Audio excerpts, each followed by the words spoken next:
వృత్తిపరంగా జెలసీస్ అనేవి ఎక్కువ ఉండేవి కాదు. కానీ ఈ మధ్య వృత్తిపరంగా జెలసీస్ పక్కన పెడితే పర్సనల్‌గా వెళ్తున్నారు. అండ్ అమ్మాయిల్ని బాగా ఇన్వాల్వ్ చేస్తున్నారు ఇందులో.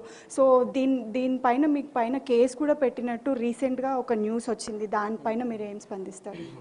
అంటే ఇది మన ఇది ఎప్పుడైతే మన రాష్ట్ర విభజన జరిగినాయో ఏదైతే ఆంధ్ర తెలంగాణ ఆ టైంలో ఒక్కొక్క యూనియన్ ఒక్కొక్క ప్లేస్లో మేము గట్టిగా ఉండాలి అని చెప్పి ఎక్కడికంటే అక్కడ వాళ్ళు సెట్ చేసుకున్న టైంలో నాన్ మెంబర్స్లో ఆడేసేవాళ్ళు, కార్డు లేని వాళ్ళందరూ ఆడేసేవాళ్ళు, ఎక్కడంటే అక్కడ జరిగేది. అప్పుడు నాకు యూనియన్ నుంచి ఫోన్ వస్తే నేను యూనియన్ ఇట్లా మనోళ్ళు కాకుండా బయట వాళ్ళందరూ వర్క్ చేస్తున్నారు, మేము కార్డు తీసుకుని యూనియన్ నమ్ముకున్న వాళ్ళు మేము చేయట్లేదు, మేమంతా ఎట్టయిపోవాలి అని చెప్పి వాళ్ళు బాధపడితే, సరే ఇది కరెక్ట్ కాదు కదా, వాళ్ళని కూడా మన యూనియన్లో పిలుద్దాం అని చెప్పి అక్కడ పోయి వెళ్ళి ఒక కెమెరామెన్ గారితో మాట్లాడి, సార్ ఇది నాన్ మెంబర్స్ కరెక్ట్ కాదు, ఇది మీరు చేస్తే మీరు చేయండి కాదంటలేదు, బట్ ఫ్యూచర్లో మాతో పని చేయాలన్నా కూడా మీకు ఇబ్బంది ఉంటుంది, ఎందుకంటే మేము కార్డ్ హోల్డర్స్ వాళ్ళు కార్డ్ హోల్డర్స్ కాదు అని చెప్పి తెలిసిన కెమెరామెన్ సరదాగా మాట్లాడుకొని వచ్చేసిన తర్వాత ఈ మిగతా యూనియన్స్ ఏదైతే అక్కడ చేశారో వాళ్ళు పోయి అమ్మాయిని గుంజారు, అది గుంజారు అని చెప్పి అన్ని కేసులు వేసి చేశారు. మాకు కూడా తెలియదు,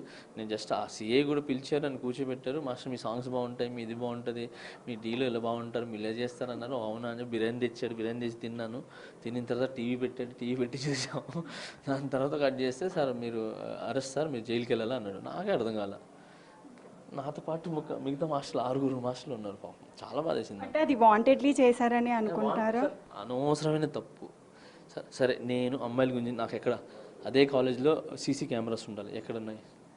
సీసీ కెమెరాస్ లేవు.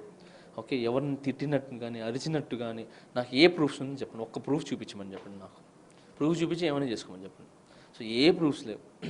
అనవసరంగా ఇది కొంతమందికి డబ్బులు తినిపించి మా మీద ఇది చేసి, ఈ మెయిన్ మాస్టర్ జానీ మాస్టర్ ఉన్నారు కదా, వీళ్ళు మిగతా మాస్టర్లు ఉన్నారు, ఈ లోపలికి వెళ్తే ఆ యూనియన్ అనేది పోతుంది అని ఒక యూనియన్ గొడవలు. ఇది ఏమి అమ్మాయిలకి ఇవ్వాలని కదా, అనవసరంగా ఆరోపణలు చేశారు. బట్ ఎవరైతే అమ్మాయిలతో మాట్లాడిపించారో ఫోన్లో వీళ్ళు, ఆ అమ్మాయికి మా యూనియన్లో కార్డు ఇచ్చారు, చాలా రోజులు వర్క్ చేసింది, ఆ అమ్మాయి మొన్న పెళ్లి చేసుకుని వెళ్ళిపోయింది, అన్నీ ఉన్నాయి. బట్ ఆ కేసు మాత్రం